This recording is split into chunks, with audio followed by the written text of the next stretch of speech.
Hi everyone, welcome back. I'm architect Maseera, your designer from Godrej UNS. I hope my previous video helped you choose the right fabric for your home. As promised in the earlier video, today we are going to look at 5 common mistakes that people make when they hang their curtains and how you can fix them. These are mistakes that you all probably know, but let me tell you, I didn't know them until recently. And when I read about them, I was fascinated at how much of a difference it actually makes fixing these mistakes in my own rooms. If you correct these mistakes, it's very likely you're going to make your windows look bigger and your ceilings higher. These are all small elements that could add some positivity to your space. First, let's talk about curtain rods. The first mistake is, are you hanging your curtain rods too low? The height and the width of your curtain rods is probably going to make a lot of a difference in the final look and outcome of your drape. Placing your curtain rods higher will draw the eye up naturally. It will make your windows look larger and will also give you an illusion of a higher ceiling. So the general rule in terms of height to hang your rods is about halfway to 2/3 upwards between the top of the window frame and the ceiling. If you have crown moldings, you can hang about 3/4 of an inch below the molding to create more impact. Use your own perception and see what works best. Mistake number 2 is about rods again, and it is having a rod that is too narrow.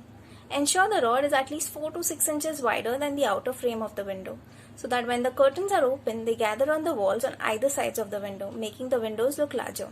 Narrow curtain rods force the drapes to stack in front of the window, avoiding natural light to seep in, thus making the window look much smaller.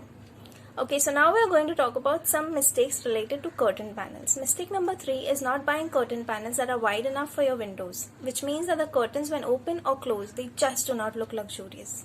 The best way we can fix this is when buying curtains, make sure that each panel is at least 1.5 to 2 times the width of each window. For example, if you have a 4 feet wide window, buy a panel that is 6 feet to 8 feet wide. This will ensure that when your curtain panels are open or closed, they will have a very nice gathered look to them. So mistake number 4 is buying curtain panels that are too short. Avoid this as they look awful. There are mainly 3 different ways to drape a curtain. They are the kiss, the puddle and the float. We are going to have a look at all of these now. The kiss is the most difficult style to hang correctly. The curtains barely touch the floor. It requires exact, precise measurements. Measure not only the length of your curtains and curtain rods but also the length of your curtain rings. This style is well suited for formal rooms. The puddle is by far the most romantic ways to hang curtains. This style has a feminine old world feel. To achieve the puddle length, add an extra 2 to 4 inches of length beyond the floor to your panels so that they flare out in a puddle on the floor. It's a great option for drapery in bedrooms. The puddle style works best with high quality thick fabric like velvet or linen. It's meant to showcase the fabric, so don't skimp on quality here. The float length is a good option if you want your curtains to hang completely straight down without any break. In this method, the curtains float just above the floor. Make sure to hang curtains less than an inch above the floor. Any longer and it will look awkward. This look is suitable for formal rooms. Do not hang your curtains too short, it looks bad. Lastly, mistake number 5 is excessive puddling.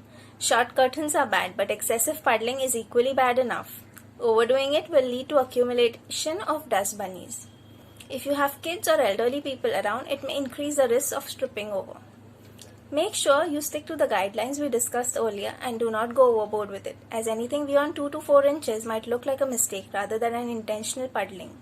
I know the curtain hanging methods are not very easy to pull off. You must be accurate with your measurements, but it makes your room look so much more polished if you can hang your curtains in one of these 3 ways. I strongly recommend it. Thank you so much for making it through to the end. I really hope you found these tips useful. You can implement them in your own decor. If you like it, please consider liking, subscribing and commenting. I appreciate the response received in the previous video and look forward to even more interaction for this one. Thank you.